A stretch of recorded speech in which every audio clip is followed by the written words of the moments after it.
大家好，我是夕阳。这次用猪肉和绍兴梅干菜来做一道我常吃的家常菜——梅干菜蒸肉饼。只要像我一样做，蒸好的肉饼非常软嫩。其中的诀窍我会详细跟大家说明。猪肉选8分瘦、2分肥的，这样的比例蒸好后不会太油，而且口感会比较嫩滑。梅干菜还是用上次推荐的绍兴产的，已经切好而且没有沙，拆开封口就能闻到香味，本身也比较干燥。用一把多一点就可以了，然后放在清水中浸泡30分钟。葱段、生姜加清水做成葱姜水，再切点葱花、葱白、葱叶分别装盘备用。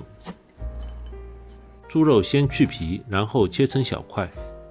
喜欢我视频的朋友，请先帮我点赞订阅，谢谢支持。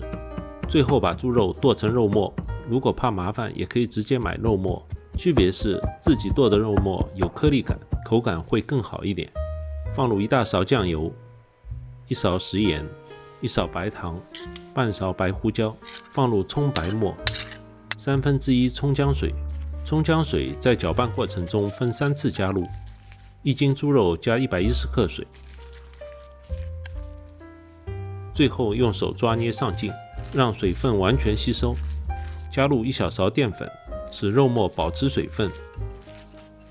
加入20克食用油，放入梅干菜，用手抓捏均匀。配料表在视频的最后，有需要的可以去看一下。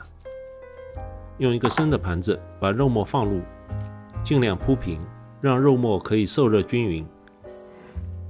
然后包上保鲜膜，开水下锅蒸20分钟。这个主要看肉末的厚度做相应的增减。我用的是8寸盘，350克肉末。